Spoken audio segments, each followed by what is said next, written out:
When you don't know how a recruit's really doing until week 10, that's a problem. TrackWired's field training management software replaces old school paperwork with a clean, automated system. Streamlined reporting, knowledge comprehension, and crystal clear performance trends, all handled in one secure place. TrackWire gives you real time insight into their field training process so supervisors get real time visibility.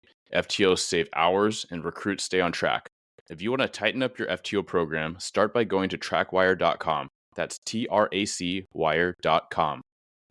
It is every police leader's responsibility to not only continually develop their own skills and abilities, but to prepare the next generation of leaders. Retired Captain William Frost helps you meet this task by providing a clear blueprint to follow in his book, Leadership in Law Enforcement. To learn more about his book and other consulting and training he provides, go to www.code33consulting.com. That's code33consulting.com.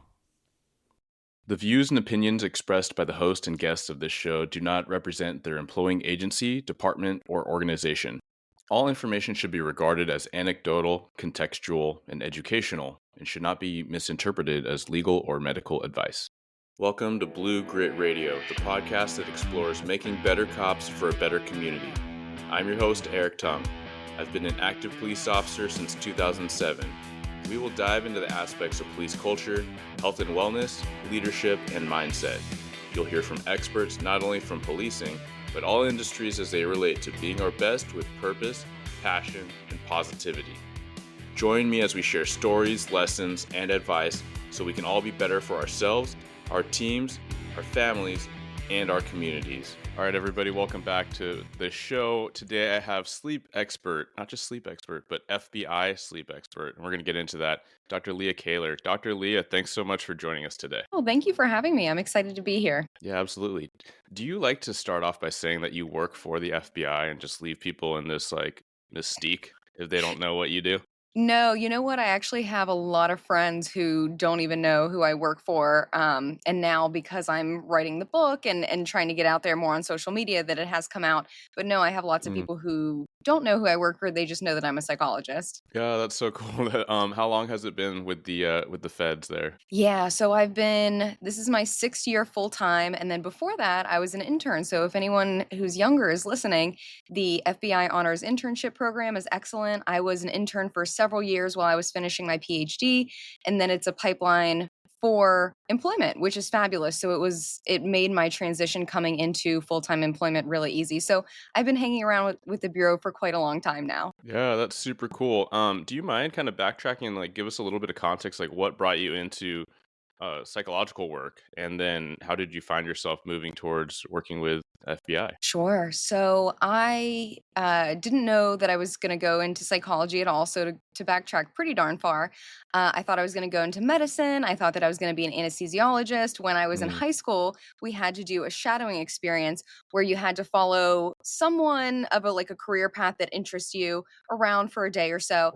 And my parents had organized for me to follow around a orthopedic surgeon. And so I got a chance to go into the operating room to fully scrub in and just kind of like stand on the side, but like fully be in there. Mm-hmm. And the surgeon was doing No, you were a there. reconstructive. You were part of it. I Yeah. watched for a portion, which we'll get to. So we were doing a reconstructive knee surgery, and like music was playing and power tools were going off, and I was thinking, oh my gosh, like this is so cool. And then this surgeon had like a full gown on and just a piece of bone like flipped up onto the outfit, and I was just like, oh, it feels so good. And then later ended up waking up Yeah. in the nurse's office. So Oh. that was not a great experience for me. And I had like several other experiences like that because I was like, no, I'm going to push through. I'm going to be persistent. No, Leah, like bodily fluids and medicine just simply isn't for you. So I didn't know what I was going to do. But I went to Ursinus College, which is outside of Philadelphia. I went there for gymnastics, and I thought I didn't know what I was going to do, but I needed some courses, and there were several psychology courses open, which I decided to take and were really interesting to me. And so in my undergrad, I also needed to do a shadowing experience, but this one was like towards the very end, kind of like a capstone. And I was very privileged to have the opportunity to go shadow a psychiatrist and a psychologist at a maximum security all male prison, Hmm. and just doing therapy groups, doing like suicide checks, all kinds of just really, really interesting things. And I thought, like, oh my gosh, I think that I want this to be my career. And after like my 4 to 6 week like stint there, I very quickly realized, like, no, I do not want this to be my career. This is far too anxiety provoking. Like, this just can't be sustainable. So I felt really disappointed about it. And just didn't know what to do. But I decided to go to John Jay College of Criminal Justice to get my master's degree in forensic mental health counseling. Hmm. And while I was there, like just the people who work there, which I am very proud to announce that I am also an adjunct faculty member there, but the faculty there are incredible. They are rock stars. They are the ones who are being interviewed on the documentaries. They're the ones who have written the textbooks. Like, they are the creme de la creme. And so I'm trying to find a research lab because I'm told that's what I'm supposed to be doing. I want to desperately join the serial killers research lab. They were full. So I end up in the sex offender research lab and just kind of stumbled into it. But the mentor that I had has been and still is to this day wonderful to me, and just got into that population and thought it was really interesting. Did a lot of forensic work as far as like internships and practicums, and thought that that's what I was going to do. And then I moved on to my PhD, which I went to St. Louis University in St. Louis, Missouri. And while I was there, I kind of flipped things around, where instead the type of therapy that I was doing was for individuals who had experienced some type of sexual trauma, whether that was in adulthood or in childhood. And so I was really honing my skills in being a trauma therapist there. And I really just wasn't sure. Like, it was kind of like a Goldilocks. Like, I knew I didn't want to do prison work. Like, I was thinking about the sex offender work. It was very intense working with individuals who had been victimized in some Hmm. way. And so, like, I'm trying to figure out like exactly where it is that I belong. And then it's time for internship year or residency year. And so I match at the Memphis VA Medical Center. While you're there, you have to do tons of different rotations and experiences to make sure that you're just really well rounded before you go out into the world and practice under your own license. And while I'm there were a few rotations that I really, really wanted. But I got the sleep rotation as one of them. And so I can't remember if that was actually one that I wanted or not, but I couldn't be more grateful because that's actually how I started into the sleep world. So I'm there, I'm with the veterans, I'm teaching CPAP adherence classes and sleep hygiene courses, and just helping people who are struggling with insomnia and nightmares. And so I should back up because you asked me how I joined the FBI. So I graduated from John Jay, but I still had my John Jay email address, and I'm just kind of always checking it, just seeing if anything as interesting is happening. Hmm. And they had sent out an email saying, like, oh, the FBI is looking for interns. So I'm like, well, why the heck not? Like, I'll throw Oh, my wow. hat in the ring. And I do. And I got the internship with the FBI. It's called the Honors Internship Program. And I was doing that while I was also in my PhD program, which was really lovely, like two birds with one stone, because it is very time consuming to start the process all the way to fully being an onboard employee. So it's very time consuming. So I'm glad that I went through the internship with the FBI. So then once I was finally all said and done with my PhD, that they were able to offer me a full-time position right then and there, and I could just step into that. And that's what happened. I was offered a full-time position. So then once I got to the bureau and I was just hired as a general psychologist, my supervisor at the time had asked me, okay, Leah, so what's going to be your thing? And I said, well, I don't know. I just got off of a sleep rotation. Why don't we go with that? And in my mind, I'm thinking, there's already stigma around mental health, let alone mental health within law enforcement, let alone, add on this layer of being the most elite law enforcement agency in the entire world. So I'm thinking, well, people probably aren't really going to want to talk to me, because even in real life, when I tell people I'm a psychologist, they kind of turn and walk the other way or shut their mouth. So, within the bureau, I can't imagine how exaggerated that will be. So I said, let's just have sleep be my thing. And then kind of like a sneaky foot in the door, that more once I start talking to people and they're familiar with Hmm. me and we start to build rapport, that eventually they will open up and we'll get to other things. And that's exactly what has happened. So yeah, Yeah.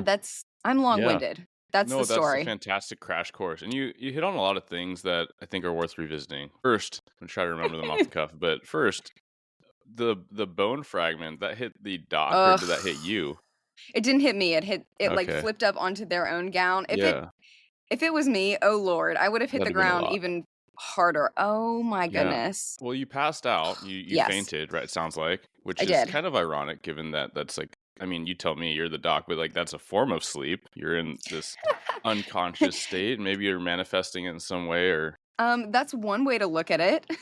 I mean, it's I like it almost sounds never like thought about that. accidental. Yeah, like you're poking around, you're on this world tour of like all things psychological, especially with the criminal aspect and forensics. Yes. And I think that that's really I think that's worth kind of taking a moment just to feature that because there's a lot of people that are interested in criminal Oh, justice and yeah. they come in to listen to the show.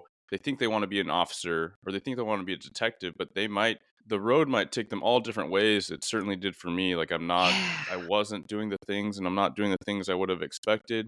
But it's all gravy. It's all really cool. And a lot of people just need to get in somewhere. And I love how you bring up the example of an internship, and it's like, I mean, what better way to rub shoulders and learn lingo and really see what other options are out there, career wise or specialty wise. Unless you're in it, you don't know. Absolutely. And I had talked about the prison, the maximum security prison being what I thought I wanted my career to be. And then after like several short weeks, I was like, mm-mm. And you know what? I felt so disappointed in myself. And this will stick with me forever. My mom was like, Leah, you try these things out to try them out. And Yeah, it's just as important finding out what you don't want as what you do want. And that advice really helped me reframe everything because I was feeling so down on myself, like I had failed, hmm, which, is my own thing. But in reality, it's like, no, I went and I tried this out. And it's kind of like dating. Like it just wasn't a good fit. And I went on to try out other things. And I'm still very much involved in the criminal justice system, kind of on the side of doing forensic work and forensic reports. And so it's just a place where I'm very, very interested in, but that wasn't the right fit for me. And that's yeah, yeah. okay. No, for sure. I mean, there's like you talk about the pressure, and there's a lot I think with people that go through. I mean, you have a PhD, but when people become an expert in their field, or they become like they are in their trade, and so police work, like you have these high drive personalities and they're very performance oriented, which Mhm. you kind of gave a nod to, right? People recognize the importance of sleep, and you can't just keep grinding through forever. I mean, though we will all try, I certainly have for Mhm. many a year, but it is to say that it really sucks. Like we have these conventions of failure or quitting, but you often have to find the stumbling block to figure out where you're supposed to be, where your skills and talents align with your passion. I mean, there's people that join the SWAT team, they get selected. That takes a lot. And then Mhm. before too long, they're like, "Oh, this isn't it," or they can't keep up with the standards. And it's like, no shame. Like you did more than what most cops can do. And I think that I hear that too with just trying to try your foot in one thing or another. But sometimes you don't know unless you actually get in there. Absolutely, and I'm a huge, believer in, like, everything is supposed to happen for a reason, and if, like, one door closes, Hmm. another one will open, because one part of the story that I didn't tell you was when you match for residency, you have to apply to tons and tons of places, and you interview them as much as they interview you, and at the end of the day, you have to rank all the places that you're willing to go because it's legally binding. So then there's this kind of like mysterious behind the scenes computer program where you rank all the places you're willing to go, and then each of the interview sites rank all of their candidates. And then there's kind of like this magical sorting hat. And on one Mm, specific day, you find out where or if you're going on residency. And so my first choice was Bellevue Hospital in New York City because I wanted to do forensic work. My second choice was the Memphis VA Medical Center. And as I look back on it now, my life is so incredibly different because I got my second choice. Now, will I tell you I was salty and like very upset that morning when I got mhm. my second choice? Yeah, I totally was. And I'll be honest about it. But hindsight now, looking back, I'm like, oh my gosh, like this is what needed to happen. This is what changed my life and has kind of created an identity for me. And I think that's just what's so interesting about the world. And if you can get kind of meta about all these decisions that we make and all these different paths that we go down and how our life can look really different. Yeah, yeah, I think about that. I mean, I have a great uncle that was an anesthesiologist, so that was like a light bulb planted in my early life. Like, this is Hmm. the type of job you can, but probably should try to get. But pre med was not the path, and I've shared that before. Um, let's get into sleep. So I Yeah. like. Okay, we'll start with what you said, which was that people may come to you for sleep, and then it's like the foot in the door, recognizing all these other things. And I think Mhm. that anyone can recognize, especially listening onto this show, like the interrelatedness of all these things help. I mean, without thinking too hard about it, we all know when something in our head, like a stress or like this worry, oh, shoot, did I do this thing? You're laying in bed and now you're like wired awake. Yeah. Can you talk about the interplay there? Absolutely. So I have an amazing network of colleagues all around the bureau because at the federal level I can serve anybody anywhere because we Mhm. also have people like overseas and everything. So it's really lovely that there are very few boundaries and how I can help folks. So I tend to get tons and tons of referrals from other mental health professionals that are like, "Hey Leah, this person's having a sleep issue. Do you have room on your caseload?" I'm like, "Yeah, of course, send them over." And I would say 9 times out of 10, and this is more so, I would say, within my population within the Bureau, not to say that this doesn't translate elsewhere. I imagine it certainly does for first responders, but I would say more so like this realm versus civilians, if you will. Mhm. And Mhm. I do think that it certainly ripples out to them, but maybe not to the highest degree. So I would say like 9 times out of 10 with my population that it shows up or it manifests as a sleep issue, but when we Mhm. really get down to it, it's untreated anxiety, stress, depression, trauma, you name it.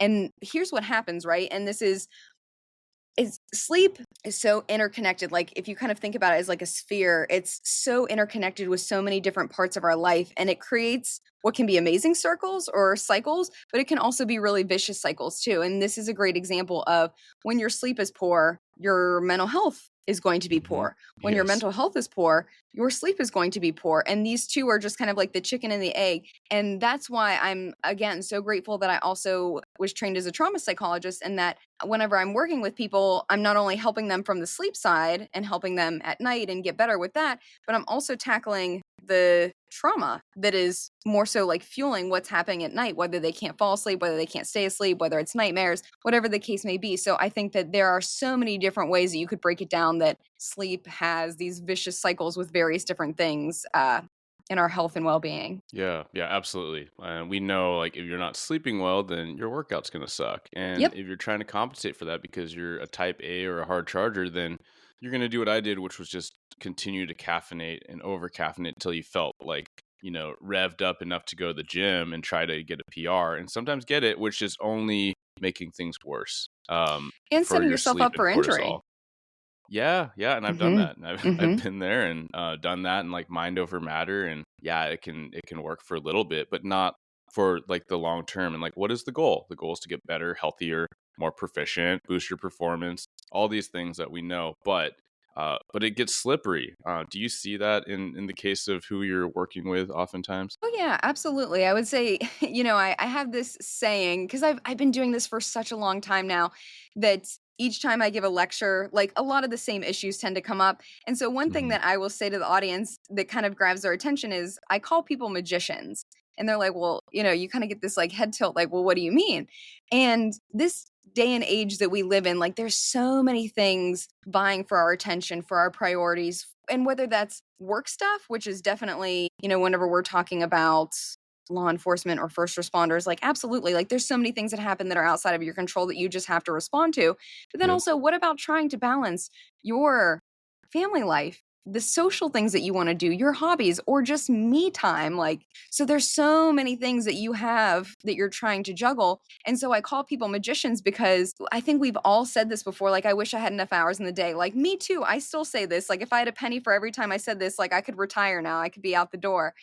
But we somehow figure out, we make it work. We make more hours in the day. And the way that we do that is by cutting out sleep.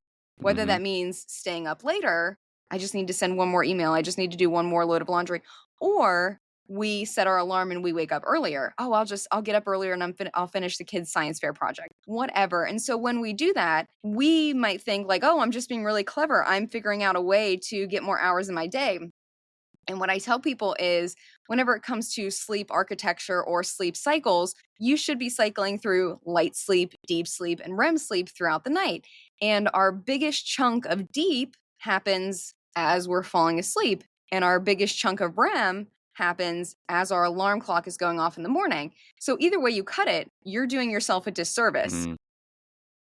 Yeah, yeah, so Okay, you said a lot there, and I did. okay, so when I think about first responders, I think about myself and I think about peers and people that have some of them come to me like trying to share their sleep I guess issues because Mhm. they knew how deep in the rabbit hole I got researching it, which is not to say I figured it all out, but I got enough to get dangerous with just some general sleep hygiene, and you brought that up. Can you explain, is there a significant difference of what people should think about if they're having trouble falling asleep versus they pass right out like I did working graves? I would crash out, not fall asleep, but pass out, and then be alert within a couple hours, and then I was just shot. Like it was like done. I couldn't get back to sleep. So one of the things that I will often hear people say is that like I just crashed, kind of like what you just said right there. Hmm. And then they think, well, I'm a great sleeper because I just crash. Well, sorry to say, like that's not really a flex. No. The a normal average healthy sleeper should take like 10-ish, 15-ish minutes to fall asleep. Like you need to gradually go from stage 1, light sleep, which is kind of like the eyelids are getting heavy, you're starting to get that like head heavy, like head nod. Hmm. You might be able to wake up with sounds and be like, I wasn't sleeping. Like that is stage 1 light. And then you're moving down into stage 2 light. So it should be this very beautiful, like smooth transition into stage 2 light and then eventually deep. And so whenever people like brag to me, they're like, oh yeah, I lay my head down and I totally crash. Well, that is a sign of sleep deprivation or excessive sleepiness because you should not be plunging into deep sleep like these people are describing to me. Instead, you should be kind of gradually and smoothly and slowly moving through the stages of light 1 and light 2 before getting to deep. So I think that that's just really important for people to know because I think that they brag like, "Oh, I'm a great sleeper." Well, Mm. sorry to burst your Yeah. bubble. Luckily, I didn't have that misperception. I knew it Good. was bad. I was exhausted, and completely like, tanked out. Um, and I think that it was just, and I share this because I think a lot of us in the this type of personality will attack it the wrong way. And I even use the word attack, right? So we're gonna like think, what can I add in, right? And you hear, you can have your like your selective bias to find the information you kind of want or Oh pay yeah. attention to the information you want, which is Mhm. you need activity to be a better sleeper. And so I'm like, okay, I'm already working out. I guess I need more, right? And you see Mm. how slippery this slope is.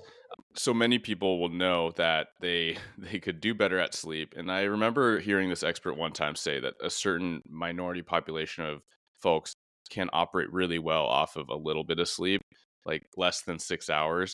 And I love how they followed up with, if you're listening to this and you're thinking, oh, that's probably me, it's probably not you. And they Yeah. said that this is so, so rare. So, like, again, for the Yes. first responders out there, like, probably not you unless you like think you're living your best life and everything's gravy and you're not actually asking, should you be working on your sleep? Then you probably are underslept and under recovered. Well, absolutely. And I I for those who are just listening, I kind of rolled my eyes because I knew exactly where you were going because people are so excited about this very, very, very rare select group of genetically modified people.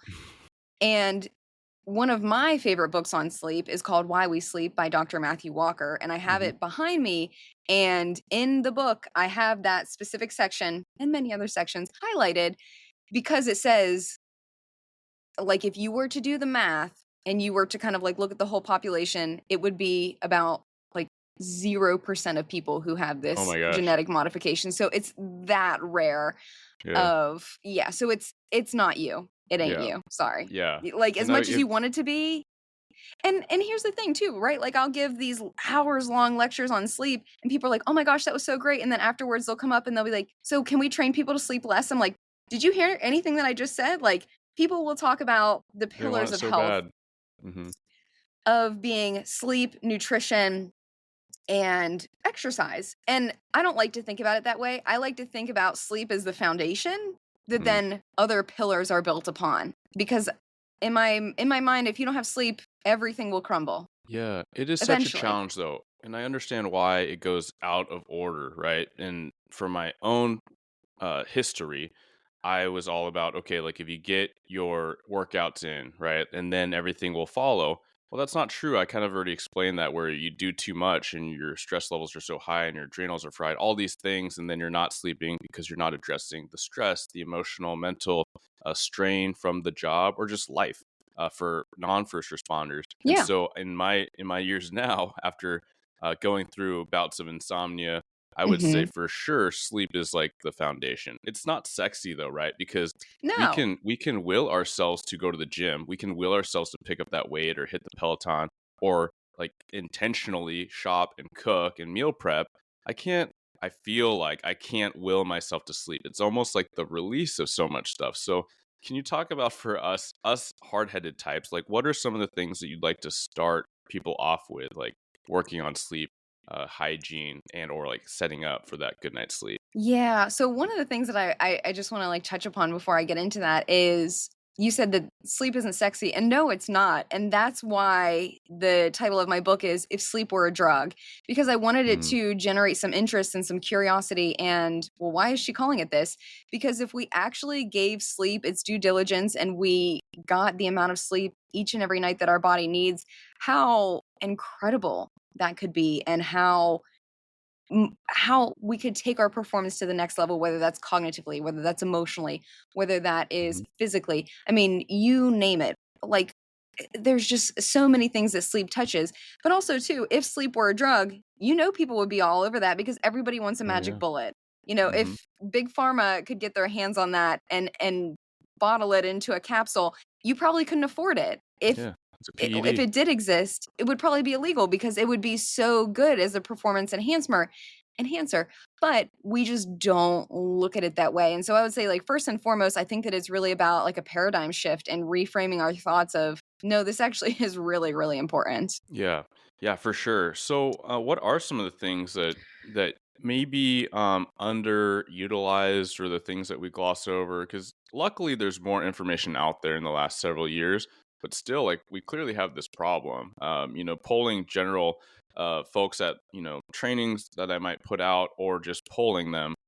People recognize sleep is their biggest issue. It's not Hmm. fitness. It's not nutrition, which is Yeah. great that people realize it, but still, with information out there, it's like it's just not landing or we don't know how to apply it the right way. And I would say because I've been working with, forgive me, hard heads for Yeah. quite a No, while. that's true. We should own that. Yeah, and before I was at the bureau, I was with my veterans at the VA. And so just kind of like this, I know everything, what can you possibly teach me, like this hard head mentality. What I like to do is kind of do some scare tactics. I'm not above it. And so one of my very favorites, and this is normally how I will get attention, is especially within the bureau because we will normally do very small conferences where we have a captive audience. It's not huge. You're not going to different breakout sessions like you're there, you're sitting all day and various different presenters are coming to the front of the room. So normally people, whether they like it or not, are going to listen to me talk about sleep. And so I've figured out I need to get their attention. I need to do it early on. And so one of my very favorite attention grabbers is whenever we sleep, something just incredibly cool happens. Lots of cool things happen, but my favorite is that our brain shrinks up and that we have cerebral spinal fluid coming up and almost giving, I used to call it a brainwash. I don't call it that anymore. I call it a brain car wash.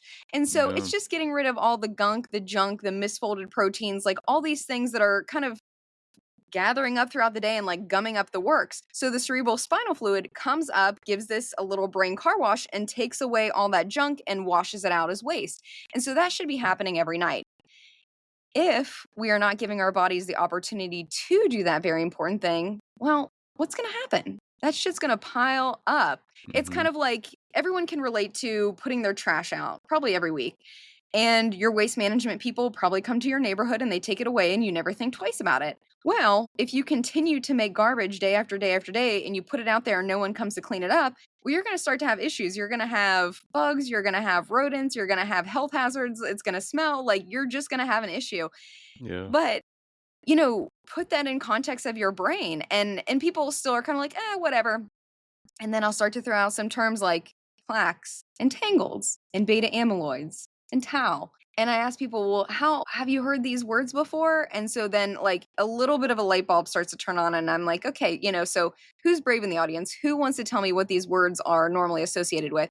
And the answer is neurodegenerative diseases, like Mm, the umbrella term of dementia or Alzheimer's or Parkinson's. So, yep. I want to be very clear that I'm not saying one causes the other. There's obviously very many factors that come into play in genetics and lifestyle and whatnot.